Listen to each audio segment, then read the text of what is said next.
Buenas noches. Damos la cordial bienvenida a la doctora Laura Quiroz Rojas, jefe de PET Resonancia Magnética 3 Tesla de CT Scanner San Ángel, y al doctor Ubi Cancino Ramos, médico adscrito a PET RM 3 Tesla, con alta especialidad en neurociencias nucleares.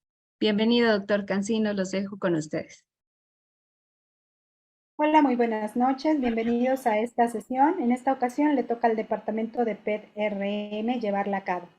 Como sabemos, el PET-RM es el primer equipo de medicina de precisión en nuestro país. Dentro de sus aplicaciones está la oncología, pediatría y también en neurología. En esta ocasión nos enfocaremos en esta área y especialmente en los trastornos de movimiento. Tengo el placer que acompañe también como moderador el doctor Ubi Cancino Ramos, el cual es egresado de la Universidad Autónoma de Chiapas y posteriormente realiza su especialidad de medicina nuclear en el Instituto Nacional de Cancerología. Posteriormente, en dicho instituto, también realiza una alta especialidad en oncología nuclear y diagnóstica y terapéutica, y posteriormente una alta especialidad en neurociencias nucleares en el Instituto Nacional de Neurología. Adelante, doctor. Muchas gracias, doctora. Bienvenidos todos a esta sesión académica, precisamente del área en neurología. Tengo el honor de presentar a la doctora Elisa Otero Cerdeira. Ella es formada en el Hospital Clínico Santiago de Compostela, es especialista en neurología y tiene una alta especialidad o subespecialidad en movimientos anormales. Ella es jefa de la unidad de Parkinson del Hospital Español. Es directora y fundadora de la primera clínica de movimientos anormales, UDMON, y también es socia fundadora de la Asociación Mexicana de Movimientos Anormales, SOMA. Muchas gracias, doctora, por su presencia y tener el honor de compartir este espacio con nosotros. Adelante. Muchas gracias a todos por la invitación. Es un honor estar participando con CT Scanner en esta actualización del conocimiento en general y específicamente en el área de movimientos anormales, que es una subespecialidad de neurología que cada vez requiere de mayor enlace entre disciplinas, y con ello empiezo, puesto que el conocimiento de lo que sabemos actualmente de los elementos clínicos y de los elementos histopatológicos y de todo lo nuevo que conlleva a las manifestaciones clínicas de movimientos anormales debe de ser evaluado por muchas disciplinas para que podamos juntos poder hacer un diagnóstico específico para los pacientes. Cuando hablamos de enfermedades neurodegenerativas, las manifestaciones son varias y son un grupo que abordar bastante grande. Nosotros hoy específicamente nos dirigiremos a todas las enfermedades neurodegenerativas que constan de sintomatología neurocognitiva. Si hablamos específicamente del significado de un parkinsonismo, empezamos a hablar de algo que se refiere a un síntoma. Ese es un diagnóstico sintomático y sindromático. Por lo tanto, cuando nosotros vemos el síntoma bradicinesia, rigidez y temblor, estamos hablando del síndrome parkinsoniano. Este síndrome puede estar en muchas enfermedades, no solamente en la enfermedad de Parkinson. Ella claramente es la que describió desde un principio el que estas características estaban presentes en un grupo de pacientes específicos, y es por eso que fue descrita con el nombre de quien definió las características fenomenológicas, que fue James Parkinson. Pero a lo largo del tiempo hemos visto que el síndrome parkinsoniano, caracterizado entonces por los síntomas de bradicinesia, rigidez y temblor, pueden estar presentes en otras condiciones patológicas, como en los parkinsonismos atípicos, como en los parkinsonismos metabólicos, por ejemplo, cuando hay hipotiroidismo, cuando hay otras condiciones como hiponatremia, en los parkinsonismos secundarios, enfermedades autoinmunes como las encefalitis autoinmunes, o bien en enfermedades inmunológicas sistémicas, artritis reumatoide, entre otras, en parkinsonismos por orígenes tóxicos y también en muchas variantes genéticas, no necesariamente enfermedad de Parkinson. Característicamente y en general, para poder ubicarlos, la diferencia básica entre la enfermedad de Parkinson o bien el parkinsonismo, el síndrome parkinsoniano de la enfermedad de Parkinson, es distinta al del síndrome parkinsoniano en las otras. ¿Por qué?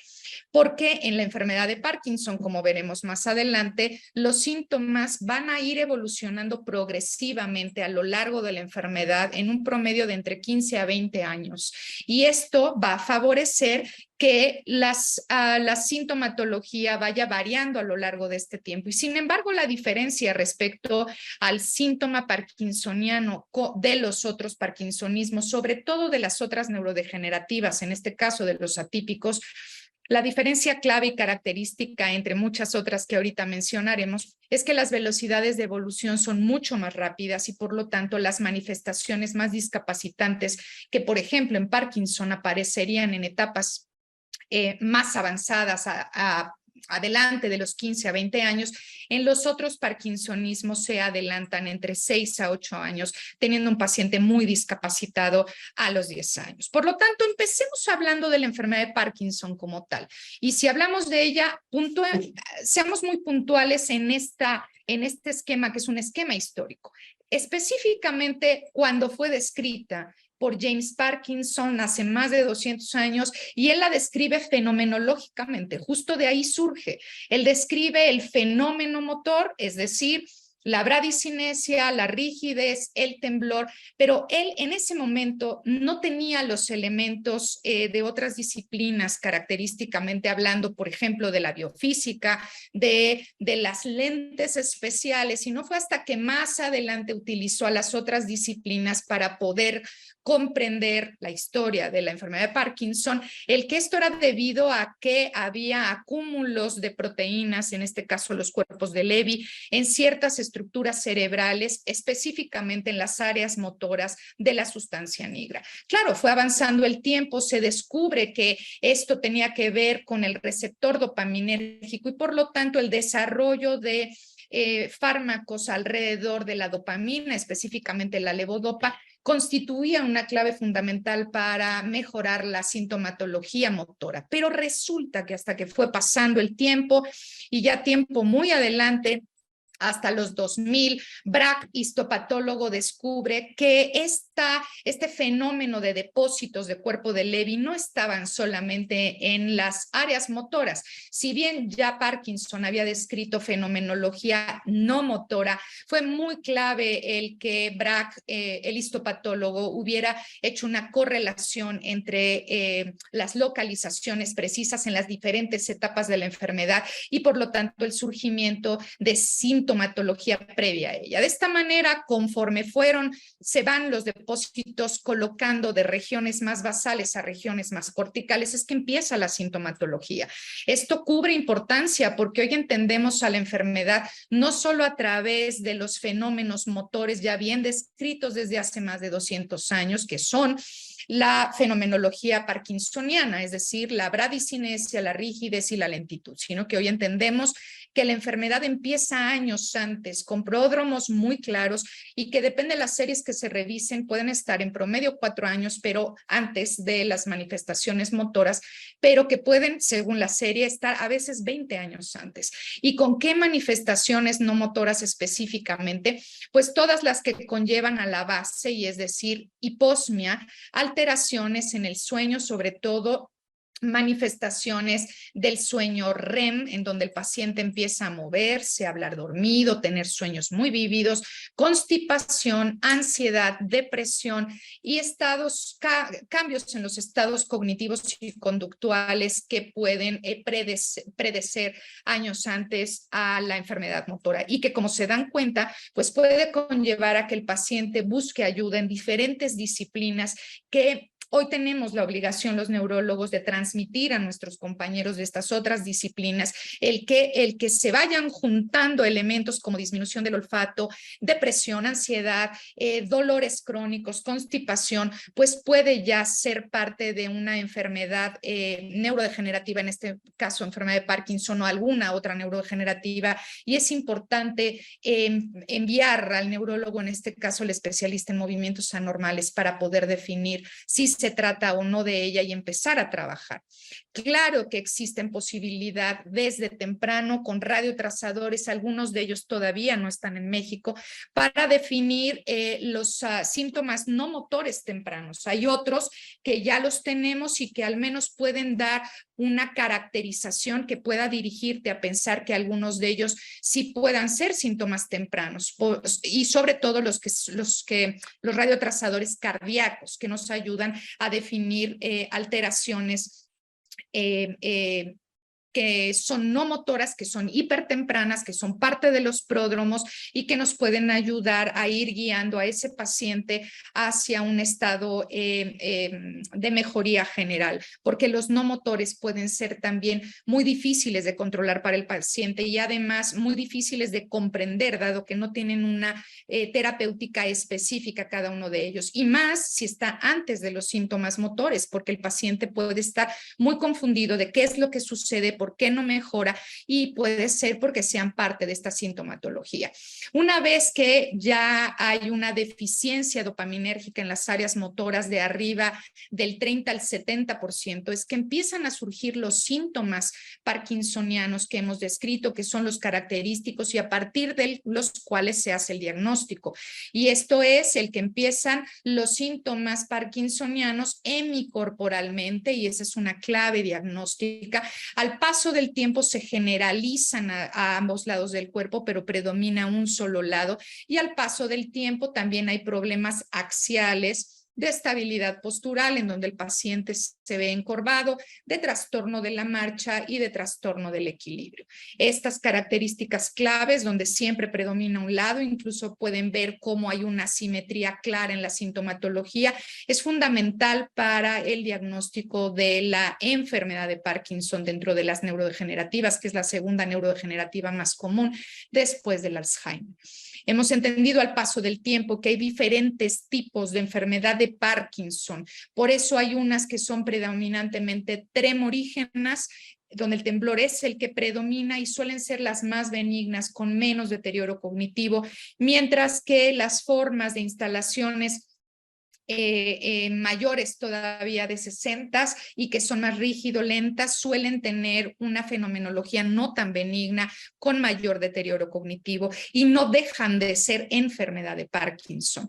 Por lo tanto, ¿qué es lo que hace una vez que entiendes que sí es Parkinson, que sí es asimétrica, aunque tenga predominancia lenta, rígida o bien predominancia camina hacia la puerta? Lo que tú tienes que pensar son dos cosas claves. Un paciente que tiene esta alteración, esta asimetría clara, la bradicinesia, la rigidez, pero que tiene esta respuesta a la levodopa que ustedes están viendo sostenida, continua, o que después fluctúa como es parte de la misma evolución de la enfermedad, pero que sigue respondiendo, te hace pensar que se trata de una enfermedad de Parkinson. Sin embargo, ¿qué pasa con un paciente que con los mismos años de evolución de bradicinesia, rigidez, cuenta a los 6 años con estas características clínicas, en donde, si se dan cuenta, la movilidad ocular está muy limitada? Si se dan cuenta, hay una...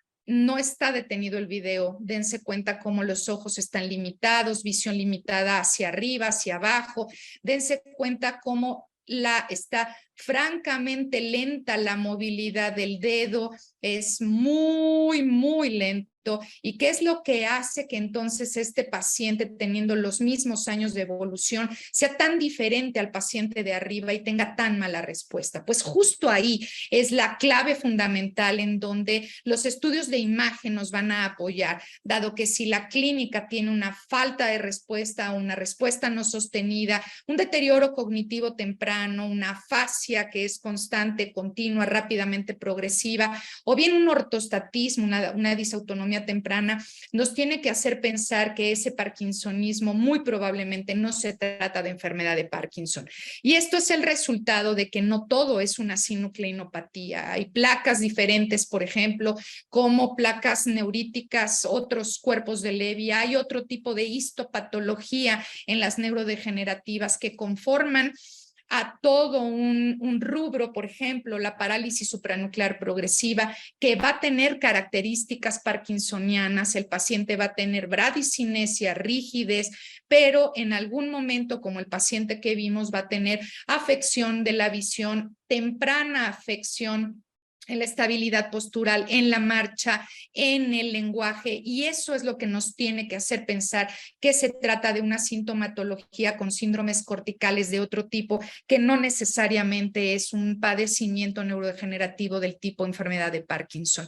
De la misma manera, los padecimientos con parkinsonismo, pero con afecciones cognitivas de otro tipo, como la degeneración corticobasal, va a favorecer el que a través de estudios como el PET cerebral y estudios como resonancia magnética podamos hacer los diagnósticos diferenciales de maneras precisas, además de la sospecha clínica que ya mencionamos, las alteraciones rápidamente progresivas de la evolución motora, junto con otros sistemas involucrados. Así que las patologías asociadas a los síndromes de parálisis supranuclear progresiva, a los síndromes córtico-basales, en donde hay afecciones cognitivas muy tempranas y afecciones disautonómicas muy tempranas, hacen entender que eso no es una enfermedad de Parkinson y se trata de alguna otra neurodegenerativa. Empezando por la valoración clínica y sustentado por estudios de imagen como resonancia magnética, en donde las alteraciones estructurales pueden darnos características muy específicas que nos permitan entender que puede estarse tratando zonas características de atrofia, zonas específicas de hiperintensidades, nos dan características imagenológicas que confirman los diagnósticos clínicos.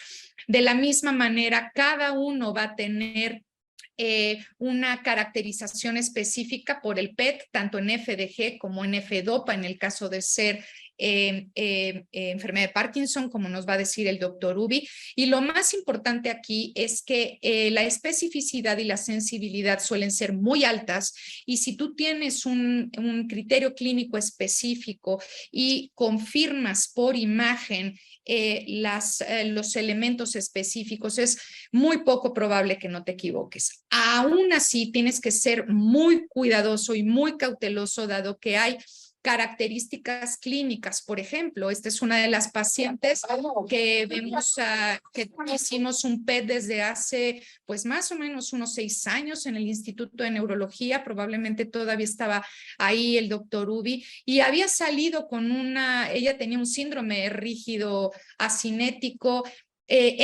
parkinsonismo, y había salido con un PET positivo presináptico, y todo parecía indicar que se trataba de una enfermedad de Parkinson, y al paso del tiempo empezó con estas características muy claras de una atrofia múltiples sistemas.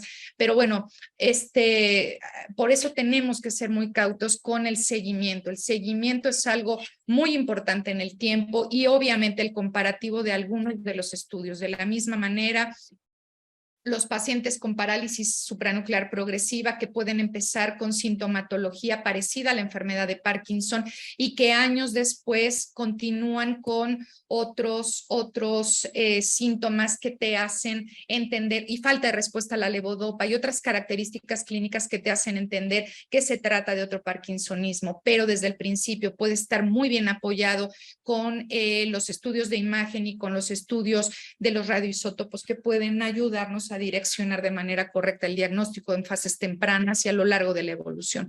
Pero siempre tenemos que hacer diagnósticos diferenciales con otros, que si eso también nos puede ayudar la estructura en la resonancia magnética, como es el caso de pacientes como esta paciente que también vimos con el doctor, en donde ella estaba con cierto rasgo de corea, temblor, y tenía ciertos fenómenos parkinsonianos, que así fue como empezó, y resultó tener una cirrosis hepática y el diagnóstico terminó siendo pues mixto. Y entonces el apoyo imagenológico es muy importante, dado que en ella no teníamos características en otras áreas como áreas sanguíneas o en algún otro elemento. Y entonces resulta que a veces los diagnósticos se hacen de esta manera, a partir de evaluar el trastorno motor, y que del trastorno motor y la sospecha se hagan los estudios de imagen pertinentes y entonces llegar a los diagnósticos diferenciales específicos. ¿Y eso con qué finalidad? El caracterizar de la manera más precisa a una enfermedad y poner el diagnóstico nos va a ayudar a tener una terapéutica específica para el diagnóstico que se trate, la enfermedad que se trate, modificar la evolución si se puede, si está dentro de los parámetros, pero también una terapéutica mucho más personalizada para los pacientes, y eso es el resultado, a fin de cuentas, de hacer el conjunto de la evaluación clínica con la imagenología y en este caso con el PET cerebral. Por supuesto que parte de la terapéutica va a ser la cirugía, y justo el que tú puedas hacer un diagnóstico específico del paciente te va a ayudar a dirigir a la terapéutica que requiere el paciente, porque como les comentara el doctor Mercado, no todos los pacientes son candidatos, así que hacer el diagnóstico de la manera precisa en los que sí son candidatos es muy importante, y para ello están las imágenes. Siempre el tratamiento y el manejo es multidisciplinario, de intervención biopsicosocial, por eso todos tenemos que estar en las disciplinas enterados de qué es la enfermedad, de qué síntomas tiene, de cuándo empiezan realmente los síntomas, incluso antes, y de cómo poder manejarlo a lo largo de la evolución, y eso incluye a radiología y neuroradiología. Así que pues los criterios clínicos van a seguir siendo la pauta del diagnóstico en la enfermedad de Parkinson y en los parkinsonismos. Los síntomas motores van a ser la parte fundamental que van a diferenciar al Parkinson de los otros parkinsonismos. Sin embargo, tenemos que recordar que los fenómenos no motores van a estar presentes en todos los parkinsonismos, así que identificarlos nos puede ayudar a hacer el diagnóstico de manera temprana en todos ellos. Cuando sospechas de que no se trata de una enfermedad de Parkinson, sino de que es un atípico, cuando hay una rápida progresión, una falla de respuesta a la levodopa, y evidentemente el diagnóstico diferencial a través del apoyo con imagen en resonancia magnética y con los funcionales, con FDG, FDOPA y alguno de los otros en los no motores, van a ser trascendentales para el apoyo y para que podamos definir con exactitud hacia dónde va ese paciente, hacia dónde va la enfermedad. Muchas gracias. Muchas gracias, doctora. Excelente su participación y la información que nos acaba de proporcionar. A continuación, el doctor Ubi nos dará un panorama general del protocolo que se está realizando en pacientes con sospecha de algún proceso neurodegenerativo en nuestra unidad de PET-RM. Adelante, doctor Cancino. Muy bien. Perfecto. Bueno, vamos a continuar con este webinar.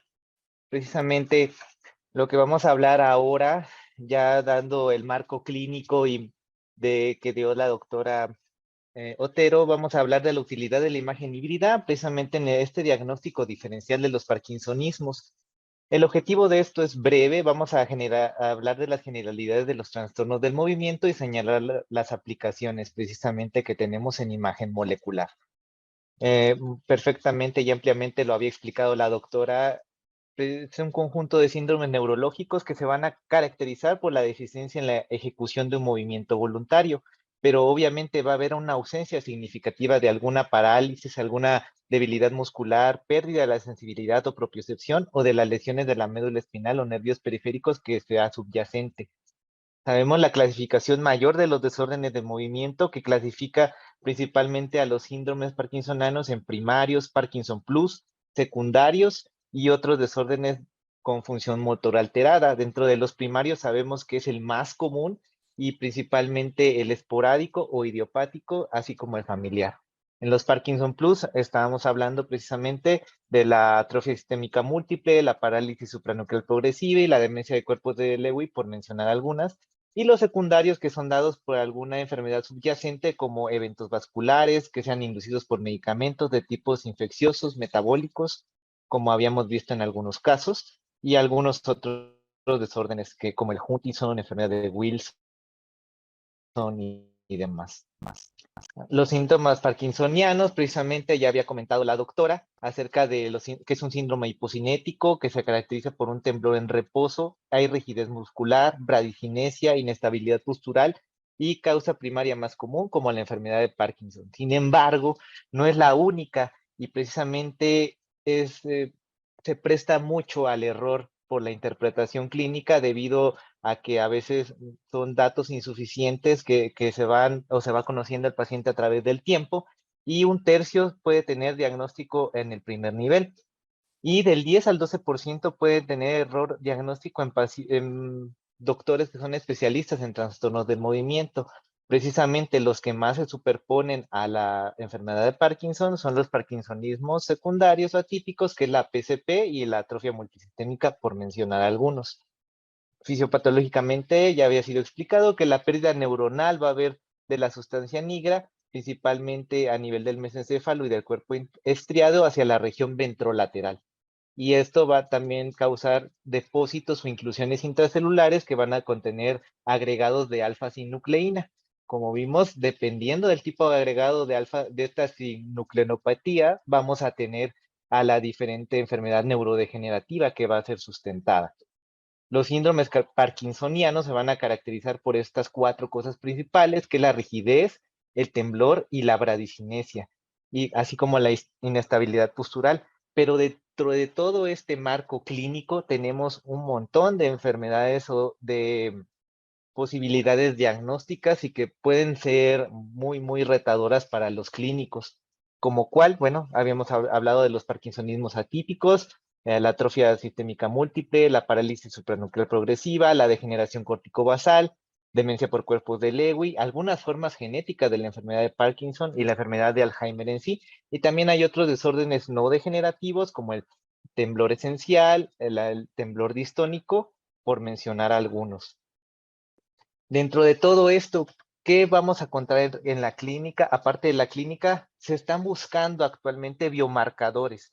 Biomarcadores, por esto vamos a entender algo que nos pueda ayudar precisamente para el diagnóstico del mismo, que para predecir precisamente el riesgo de la progresión de la enfermedad de Parkinson y también para apoyar o ver cómo están respondiendo a este tratamiento.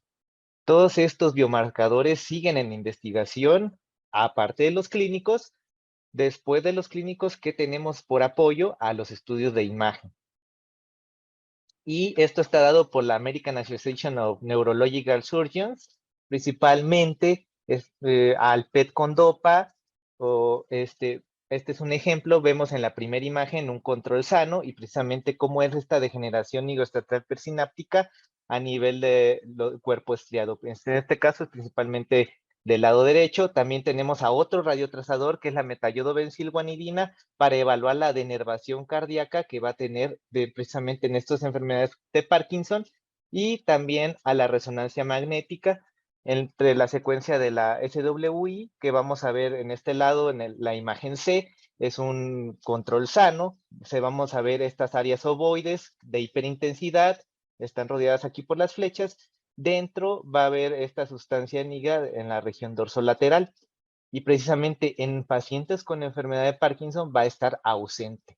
Esto tiene alta sensibilidad y especificidad aunado a todo esto. Y precisamente, ¿qué es lo que hacemos en el departamento, en el área de PTRM? Tenemos toda esta serie de aplicaciones neurológicas y que podemos aplicar a nuestros pacientes.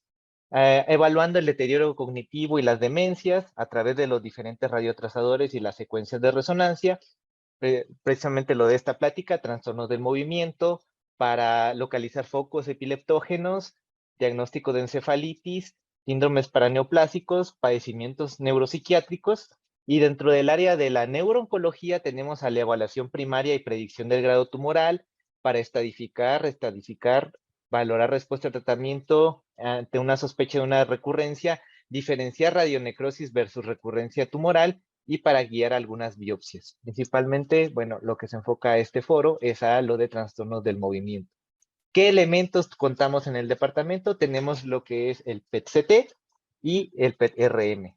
Estos también se pueden realizar ambos con DOPA, por ejemplo, para evaluar la vía dopaminérgica nigroestatal presináptica y poder establecer ciertos grados de neurodegeneración para corroborarlo o precisamente descartarlo, ver el grado de la severidad afectada y si presenta algún grado de lateralidad, que como mencionaban en el Parkinson, sí es muy importante la lateralidad. Aquí tenemos igual mediante análisis visuales y semi-cuantitativos cómo es que llegamos a ese diagnóstico. Para el PET con DOPA precisamente tiene una sensibilidad de un 95.4%, especificidad del 100%, con un valor predictivo positivo del 100%, negativo del 87.5% y tenemos un intervalo de confianza bastante amplio del 95% para esto. Esto precisamente son casos que han habido en el departamento. Es un PTRM con DOPA. Bueno, en nuestro departamento es muy importante mencionar que utilizamos el protocolo dual debido a que debemos de establecer entre si es una alteración a nivel presináptico y si no, descartar también que sea una enfermedad neurodegenerativa. Esto lo logramos a través de dos radiotrazadores principalmente, que es la DOPA y el FDG. Con la DOPA vemos la vía nigroestatal presináptica y con el FDG evaluamos esta actividad neuronal posináptica más que nada. Este es el caso de una paciente de 79 años que tenía deterioro cognitivo de 12 meses de evolución. Tenía temblor en reposo de predominio izquierdo de 2 años de evolución y había sido progresivo.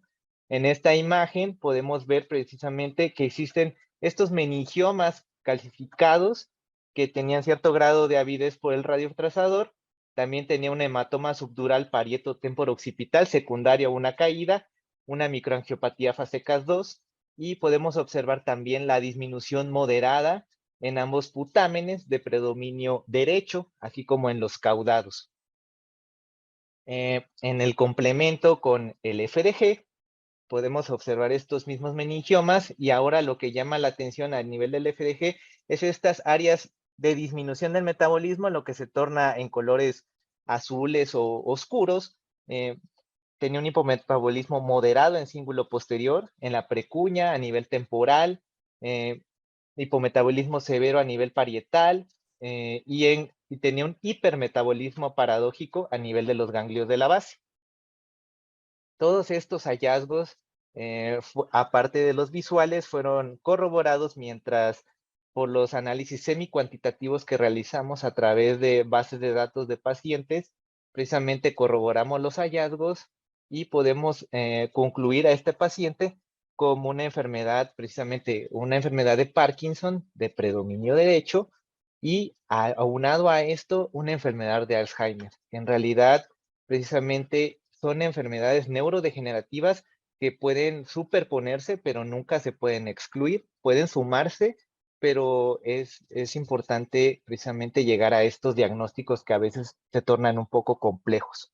Este es el segundo caso de un paciente, un masculino de 78 años que tenía dificultad para la supraversión de la mirada, tenía caídas frecuentes de predominio hacia el lado izquierdo, voz baja, de 18 meses de evolución. Este no tenía temblor en reposo y tenía disminución generalizada del volumen córtico subcortical en un percentil 10 a 25, tenía una ventricomegalia compensatoria y disminución moderada severa, precisamente acá, hacia el putamen derecho. Habían algunas en el complemento con el FDG, que tenemos aquí enseguida. Tenemos algunas zonas de ausencia del metabolismo hacia el nivel frontal, hacia el área ventromedial y el giro frontal superior. Tenía también ausencia del metabolismo hacia el giro recto derecho, áreas de encefalomalacia, disminución del metabolismo a nivel del hipocampo, cerebelo y puente. Esto también nos llamó la atención. Realizamos la medición para sacar el índice parkinsoniano a nivel del puente mesencéfalo y también midiendo los pedúnculos cerebelosos superiores y también los medios. Esto tuvo un índice parkinsoniano de 16. Sabemos que el valor de corte valores de más de 13.5 son positivos para parkinsonismos atípicos. En este caso, la parálisis supranuclear progresiva con alto nivel de sensibilidad del 100%, especificidad de la misma, y un valor predictivo positivo igual del 100%, tomando en cuenta este corte. Esta es la corroboración mediante este análisis semicuantitativo. Podemos ver esta degeneración dopaminérgica nigroestatal presináptica, que bien no es un patrón caudorrostral como en el Parkinson, sí tiene cierto grado de disminución a nivel nigroestatal y también presentaba hipometabolismo hacia las áreas de frontal, cerebelo, puente, y a la integración de estos ambos radiotrazadores junto con la resonancia magnética, pudimos concluir que este paciente cursaba con una parálisis supranuclear progresiva. Y bueno, precisamente esto es lo que realizamos en el departamento y vamos a proseguir con el doctor Rodrigo. Muchas gracias. ¿Qué tal? Buenas tardes. Agradezco mucho la invitación de parte del Grupo CT Scanner para platicar con ustedes sobre la experiencia que hemos desarrollado en el trabajo quirúrgico de este tipo de padecimientos a través de un grupo multidisciplinario que se logró integrar en diferentes centros a lo largo del país. En particular, el día de hoy, el trabajo que hemos llevado a cabo con el Grupo Odmund en el Hospital Español nos permite integrar el conocimiento que se ha descrito a través de las prácticas previas y aplicarlo de manera efectiva en pacientes que sufren de este padecimiento del movimiento, ese trastorno del movimiento, a través de técnicas de neuromodulación. La cirugía funcional aplicada en padecimientos del movimiento o trastornos del movimiento no es una herramienta nueva, ha sido aplicada con regularidad en los principales centros del mundo desde la década de los 40 del siglo pasado, cuando se desarrolló la primera intervención quirúrgica con herramientas estereotácticas en 2 pacientes con enfermedad de Huntington, precisamente, los doctores Spiegel y Weisis.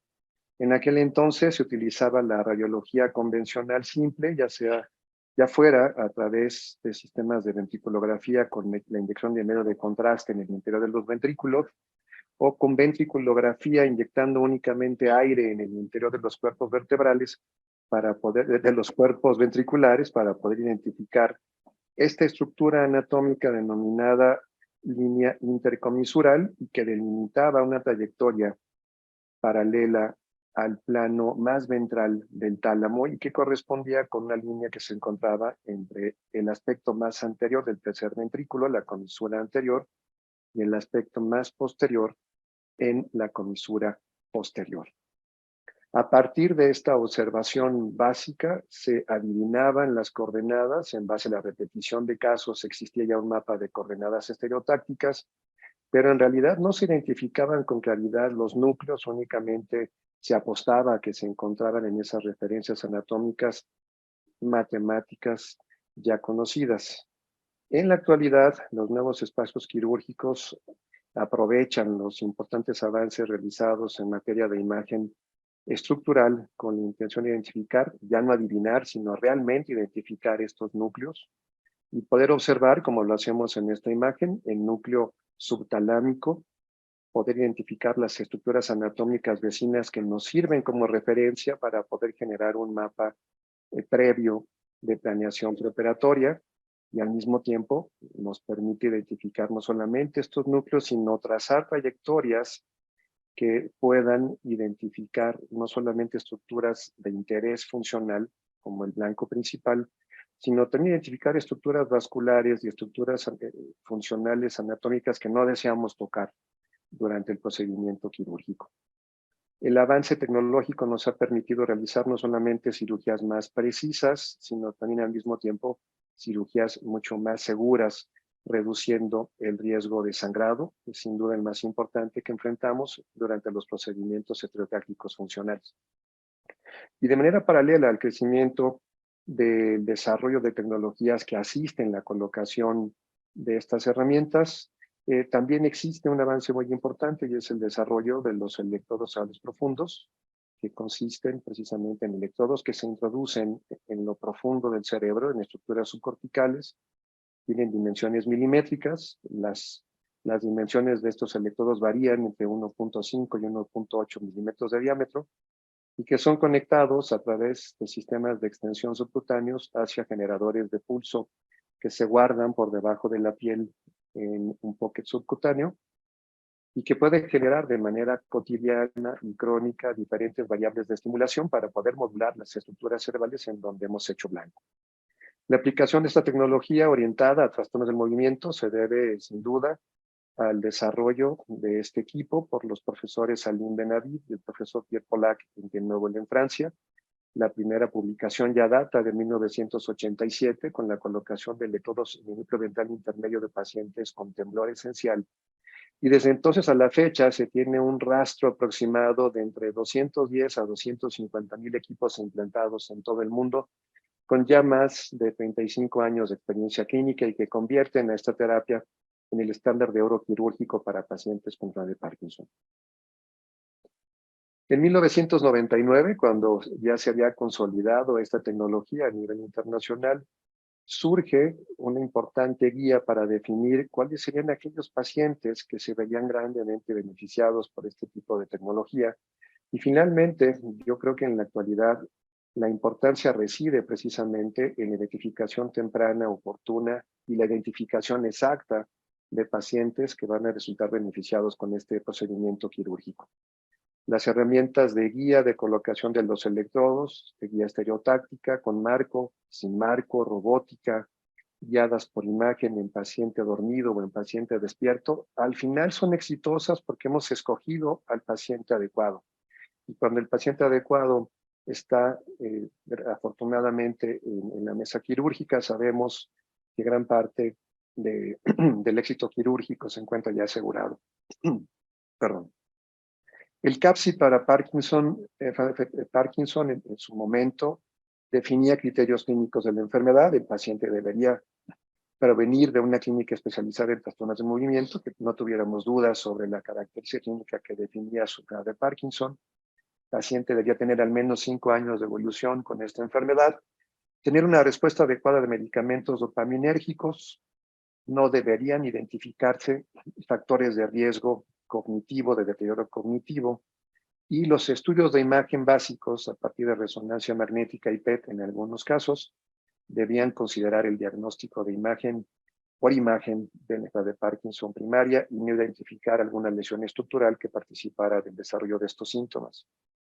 Sin embargo, en la actualidad se ha ampliado este concepto y podemos entonces identificar ya diferentes puntos de interés que deben ser identificados con la intención de señalar claramente estos pacientes candidatos quirúrgicos.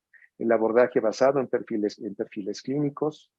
Es muy importante identificar con precisión si el paciente sufre o no de síntomas axiales que respondan o no respondan a una levodopa. El tiempo en el que se aplica la cirugía, ya sea en pacientes jóvenes, con una evolución temprana, e incluso la controversia si esta debe aplicarse en pacientes ancianos mayores de 70 años. Es muy importante agregar a la cadena de selección de paciente candidato la identificación de síntomas que puedan modificar de manera negativa los resultados quirúrgicos, principalmente los síntomas neuropsiquiátricos, y apoyarnos en marcadores biológicos de imagen o genéticos que de alguna manera predigan el éxito quirúrgico. En relación a abordaje basado en perfiles clínicos, en la actualidad los principales síntomas son los síntomas motores, son los que definen la relevancia de la enfermedad y sobre todo cómo estos síntomas motores responden al medicamento dopaminérgico. El único síntoma que quizá no responda al tratamiento dopaminérgico y que sí responda a un procedimiento quirúrgico de estimulación cerebral profunda es el temblor y lo abordaremos en los siguientes minutos de la charla. Mientras que los síntomas motores más relevantes que pueden verse beneficiados son aquellos que también se benefician de forma cotidiana con los medicamentos dopaminérgicos. Son pacientes principalmente con alteraciones en la postura, la marcha, bradicinesia y rigidez como los principales síntomas motores que se benefician con este tipo de terapia y que ya han sido descritos en la práctica previa. Incluimos en la selección de estos perfiles clínicos también las complicaciones motoras, sobre todo aquellas relacionadas con medicamentos dopaminérgicos, como las discinesias coreicas, que pueden extenderse no solamente a una extremidad, sino de manera generalizada, como las observadas en esta paciente. Son discinesias asociadas al uso crónico de medicamentos dopaminérgicos y como lo mencionábamos a través de una exploración neuropsiquiátrica concreta, también darle un peso muy definitivo a los síntomas no motores de la enfermedad. En función a estos hallazgos, es que seleccionamos uno de los múltiples blancos que puedan ser utilizados con esta intención de seleccionar blancos quirúrgicos en función del perfil clínico que hemos diseñado, que hemos identificado, y en función de esa expectativa de beneficio que el paciente busca. Los núcleos más utilizados en la actualidad son el núcleo subtalámico, el lobo pálido interno y el núcleo ventral intermedio del tálamo, que es el principal relevo de las vías cerebelo-tálamo-corticales. Existen núcleos emergentes todavía pendientes de identificar su utilidad, como las fibras telemiscales y el núcleo pedúnculo pontino, pero por mucho son en la actualidad el lobo pálido interno y el núcleo subtalámico los blancos que utilizamos con mayor frecuencia. El núcleo subtalámico es una estructura mesencefálica pequeña con diámetros mayores de entre 14 y 9 milímetros en sus diámetros lateromedial y ventrocaudal, o céfalo-ventral.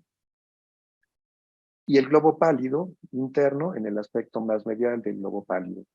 Estas estructuras se encuentran íntimamente conectadas a través de fibras de comunicación directa, pálido-fugales, y también subtalámico-fugales, que tienen conectividad no solamente con el tálamo y las estructuras de emergencia de la base, el globo pálido interno en particular, sino también a través de fibras hiperdirectas que tienen conexión del subtálamo con la sustancia nigra y con la corteza motora primaria y precentral de organización. Y lo importante de estas estructuras es que están parceladas en funciones muy específicas, y en particular para el núcleo subtalámico nos preocupa o nos interesa que la parcelación funcional más importante es la parcelación de la función sensorimotora. Y esta se encuentra en su aspecto más posterior y lateral, y al mismo tiempo en su aspecto más dorsal. Y es precisamente en esta región dorsal, posterior y lateral, hacia donde dirigimos nuestros electrodos con la intención de obtener los beneficios clínicos esperados. En relación al globo pálido interno, que también es un blanco utilizado con mucha frecuencia, nos orientamos hacia su aspecto más ventral, posterior y lateral, de donde se proyectan las fibras pálido-fugales que tienen conexión directa no solamente con el subtálamo, sino también con sus núcleos de relevo en los núcleos ventrales anteriores y ventrales orales anterior y posterior a nivel del tálamo ventral, antes de su proyección subsecuente hacia la actividad cortical precentral. Y precisamente son en estos núcleos en donde hemos identificado los principales beneficios clínicos obtenidos cuando son estimulados. En resumen, los beneficios clínicos esperados con la estimulación del núcleo subtalámico en pacientes sin medicación, utilizando como escala de medición el subíndice tercero de la escala de UPDRS, ha resumido que el núcleo subtalámico produce un beneficio significativamente mayor que el observado en el lobo pálido interno. Sin embargo, en las complicaciones asociadas con el uso crónico de medicamentos, es decir, en las condiciones on medicación, evaluados a través del subíndice 4 de la escala de UPDRS, el globo pálido interno produce un beneficio significativamente mayor sobre el control de las discinesias. De manera general, el espectro de beneficio clínico es mucho más amplio al estimular el núcleo subtalámico, tanto sobre lentitud de movimientos, bradicinesia, rigidez, temblor, incluso postura y marcha, mientras que el globo pálido interno tiene un aspecto de beneficio principalmente sobre las discinesias coréicas asociadas y la distonía en off asociadas con el uso de medicamentos. En relación a la expectativa de reducción de dosis dopaminérgicas, solo podemos esperarla con la estimulación del núcleo subtalámico. Y por otro lado, esa interacción funcional que observábamos en el núcleo subtalámico, en donde se parcela su aspecto sensorimotor, su aspecto cognitivo, también tiene una pequeña participación, pero muy relevante, sobre aspectos límbicos. Y por lo tanto, la manipulación del núcleo subtalámico nos expone también a una manipulación negativa de aspectos anímicos, y por lo tanto no es una sorpresa que la estimulación del globo pálido interno muestre un aspecto de deterioro o de modulación efectiva mucho menor que la que observamos con la estimulación del núcleo subtalámico. La principal indicación en la actualidad para brindarle a los pacientes la opción de la estimulación cerebral profunda, particularmente del núcleo subtalámico, es la presencia de fluctuaciones motoras, es decir, pacientes que responden de manera muy adecuada a los medicamentos dopaminérgicos, pero que necesitan un tiempo de espera para que ese medicamento tenga un efecto clínico. Y desafortunadamente esa condición óptima de movimiento no se sostiene en el tiempo, sino que se pierde ese beneficio y al paciente lo va a incluir ahora en un periodo de fluctuación entre una condición móvil óptima y una condición móvil subóptima, denominada fluctuación motora. Y es precisamente el perfil clínico del paciente fluctuador el que más comúnmente es referido para atención quirúrgica para estimulación del núcleo subtalámico. El otro perfil también comúnmente observado son estos pacientes que presentan discinesias coreicas en el pico de efecto de la dosis o en el inicio y final de la dosis, en el caso de las discinesias bifásicas, y en quienes el efecto terapéutico de estimulación es mucho más efectivo y mucho más elocuente o evidente cuando se estimula el lobo pálido interno. De tal manera que en pacientes con discinesias y fluctuaciones podemos esperar este tipo de respuestas. En pacientes a quienes estimulamos el núcleo subtalámico, podemos reducir la distonía asociada al OFF como un efecto benéfico, inmediato incluso desde el fenómeno lesional de la inserción del electrodo sobre el núcleo.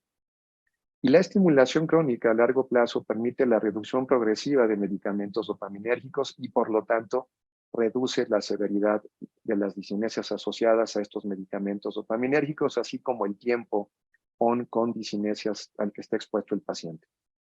Por el contrario, el lobo pálido interno sí tiene un efecto de control dirigido específicamente sobre las discinesias asociadas al ON.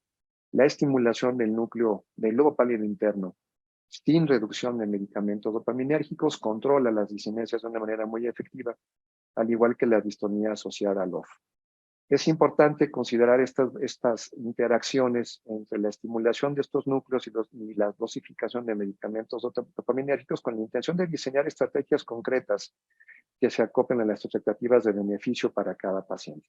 Y generalmente lo hacemos de la mano del grupo de neurología clínica experto en trastornos del movimiento, quienes se hacen cargo realmente de gran parte del proceso de programación y ajuste de medicamentos una vez que el procedimiento quirúrgico ha sido realizado. ¿Cuándo indicarlo? El tiempo de evolución de las complicaciones motoras ha sido el parteaguas o el punto de corte para definir en qué momento se refiere un paciente. Inicialmente se solicitaban más de 4 años, al menos. Se requerían más de 4 años de fluctuaciones o discinesias para que el paciente fuera considerado un candidato quirúrgico. Y gradualmente se ha ido reduciendo estas cifras en diferentes grupos de estudio. Y todo eso en función de estas observaciones. El impacto a largo plazo, el impacto benéfico a largo plazo de la estimulación del núcleo subtalámico se sostiene a lo largo de un seguimiento que varía en los estudios que realicemos de entre 11 a 15 años.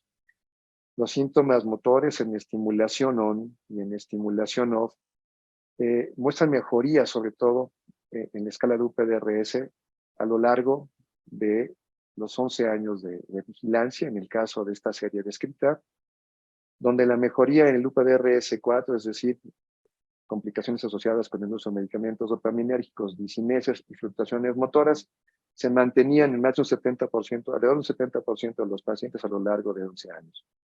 Los síntomas más efectivos eran el temblor, la rigidez y la bradicinesia, y desafortunadamente los síntomas axiales y marcha, así como el lenguaje, son los que más comúnmente se afectan. Y por lo general, esta afectación era mucho más clara, este empeoramiento era mucho más significativo en pacientes operados, en aquellos pacientes que habían sido intervenidos después de los 70 años o que tenían ya una larga evolución en la enfermedad de Parkinson. Por lo tanto, que existe un gran interés por abordar pacientes que tengan un empeoramiento más lento y que gocen del beneficio de la estimulación por un tiempo más prolongado, particularmente pacientes más jóvenes, con menor compromiso axial y sobre todo con una menor evolución de la enfermedad. El primer esfuerzo fue el Early STEAM, publicado ya hace cerca de 10 años, en donde se redujo esa búsqueda de fluctuaciones y discinesias a menos de 3 años. Eran pacientes que tenían al menos 4 años con fluctuaciones o discinesias, eran pacientes más jóvenes, en promedio 52 años, Y se observó que la estimulación del núcleo subtalámico más tratamiento óptimo médico tuvo mejores respuestas en todas las escalas evaluadas cuando se comparó con el tratamiento médico óptimo, solamente sin estimulación. Existen estudios mucho más avesados que incluso han explorado el uso de la estimulación del núcleo subtalámico en pacientes que aún no presentaban fluctuaciones o disinesias, es decir, sin complicaciones motoras, pero que ya tenían al menos de 1 a 4 años de exposición al tratamiento dopaminérgico. Este estudio publicado en 2015, también ya hace más de 8 años, demostró una reducción en el riesgo absoluto de empeoramiento clínico del 80% en pacientes que fueron sometidos a estimulación cerebral profunda del núcleo subtalámico, contra un 54% de reducción de este riesgo en aquellos pacientes que solamente recibieron tratamiento médico, en un seguimiento clínico a 2 años, en la búsqueda de identificar la presencia de empeoramiento clínico. El 55% de los pacientes expuestos únicamente a tratamiento farmacológico presentaron ese empeoramiento clínico identificado, y solamente el 11% de los pacientes con estimulación cerebral profunda alcanzaron escalas de empeoramiento clínico a lo largo de esta observación. Por lo tanto, es común observar cada vez un mayor número de pacientes jóvenes que están siendo también intervenidos con la intención de modificar su calidad de vida de manera temprana y exponerlos al beneficio clínico que ofrece la estimulación del núcleo subtalámico en las principales esferas motoras, en las principales características clínicas de la esfera motora, como son el temblor en reposo, la lentitud de movimientos, la rigidez, las alteraciones posturales. Este es precisamente un paciente joven con una correlación y diagnóstico genético también estudiado asociado a TNM4. Es un paciente que además de las características clínicas ya descritas que definen la enfermedad de Parkinson, también tenía la coexistencia de una lesión genética con características de asociación patológica a trastornos del movimiento y por lo tanto fortalecieron también el diagnóstico del paciente. Esta es la prueba previa a la colocación de los electrodos. Un paciente joven de 36 años al momento de la cirugía, ya con un antecedente de 4 años del diagnóstico de la enfermedad y cerca de 6 años de la evolución de los principales síntomas motores, es decir, un paciente también con John Onset Parkinson's Disease, con alteraciones francas, afortunadamente todavía no aún sobre los síntomas axiales, lo que fortalecían su candidatura para ser intervenido. El paciente es, en este video, grabado 1 año después, sin medicamentos dopaminérgicos y únicamente con la estimulación cerebral profunda en el núcleo subtalámico encendido. Vemos que los beneficios clínicos que observan son globales, sobre todo los aspectos motores que describimos en las imágenes previas, en una reducción significativa sobre el temblor y una mejoría incluso sobre los movimientos faciales automáticos, en una reducción de la hipomilia que observamos en el primer video. No podemos escucharlo, pero el tono de su voz también ha perdido la monotonía que caracteriza a estos pacientes y prácticamente el temblor, la rigidez y la lentitud de movimiento se han corregido. En este video el paciente está sin medicamentos y esto también despierta el interés por explorar esta posibilidad, la de dejar al paciente incluso únicamente con estimulación eléctrica sin el uso de medicamentos dopaminérgicos y que en algunos casos puede llegar a ser explorado. Sin duda, cuando las expectativas de beneficio clínico se alcanzan sin necesidad de medicamentos dopaminérgicos. ¿Cuándo indicarlo? ¿Existe un límite de edad para intervenir a estos pacientes? Si bien existe el temor de que aquellos pacientes añosos, mayores de 75 años, pueden presentar un mayor riesgo de complicaciones hemorrágicas, cada vez crece el número de estudios que analizan este grupo de pacientes en los que se identifica que las complicaciones que más tenemos, las complicaciones hemorrágicas, la infección de las heridas quirúrgicas, no tienen un aumento significativo en su incidencia entre los grupos menores de 75 y los mayores de 75 años. La diferencia prácticamente no tiene significancia estadística. Y esta misma observación también la observamos en pacientes en quienes las condiciones premórbidas son controladas, es decir, independientemente de la edad, los factores que sí llegan a generar un valor de riesgo interesante o importante son los que encontramos tanto en grupos jóvenes como en grupos menos jóvenes, y son los relacionados con la hipertensión, la diabetes mellitus y las enfermedades cardiovasculares. La ausencia o presencia de de estos datos comórbidos son los que pueden facilitar o no la presencia de complicaciones quirúrgicas por encima de la edad como único concepto. La estimulación cerebral profunda, también existe el temor que considera que la estimulación del núcleo subtalámico en pacientes añosos puede generar cuadros psicóticos, alucinaciones, ansiedad, un aumento en el trastorno del control de los impulsos, depresión y deterioro cognitivo. Sin embargo, nuevamente, más allá, fue únicamente por la psicosis y las alucinaciones, no existe una significancia estadística que realmente defina que los pacientes mayores de 70 años están más expuestos a ese tipo de riesgos. Aún así, o con el ánimo de no exponernos a este tipo de complicaciones, un blanco que ha sido utilizado en estos pacientes con mucha frecuencia es el globo pálido interno. Esta paciente es una paciente de 74 años en esta imagen, es la condición off medicamentos, esta es la condición on medicamentos. Vemos cómo la fluctuación a lo largo del día pasaba de una asinesia a un aumento exagerado en la amplitud y generación de movimientos involuntarios coréicos, que pudo ser controlado con la estimulación cerebral profunda. Ahora esta es la paciente que goza de la estimulación bilateral del globo pálido interno. La paciente está bajo medicamentos dopaminérgicos optimizados en función de sus necesidades motoras, pero ya no se expone a los movimientos coréicos a los que existían con anterioridad, porque el globo pálido interno, al ser estimulado, tiene este impacto sobre el control de las disinesias tan importantes. Los síntomas neuropsiquiátricos deben ser evaluados a profundidad, no solo con la intención de identificar síntomas neuropsiquiátricos, sino también con la intención de tener escalas basales sobre las funciones ejecutivas y la calidad funcional de los pacientes, no solo para definir si el paciente es candidato o no para intervención quirúrgica, sino también para dar un seguimiento completo y óptimo sobre el impacto de la estimulación cerebral profunda, no solamente en sus escalas motoras, sino también en sus funciones neurocognitivas. Los estudios de imagen nos permiten no solo elaborar diagnósticos diferenciales que definan a los candidatos óptimos, sino también identificar lesiones estructurales que pueden contraindicar un procedimiento quirúrgico. Obviamente, a este paciente no vamos a sembrarle un electrodo en el núcleo subtalámico cuando tenemos un cavernoma vecino al área quirúrgica. Por lo tanto, esta exploración no solamente se limita a una correcta identificación de diagnósticos, sino también en pacientes en quienes estamos claros como pacientes candidatos quirúrgicos, estar seguros de que no existe alguna anomalía estructural que pueda complicar el procedimiento quirúrgico. La imagen funcional ha demostrado ya en la plática previa una gran utilidad no solamente en el diagnóstico diferencial, sino que también ha sido utilizada para dar seguimiento a la evolución de estos pacientes a largo plazo.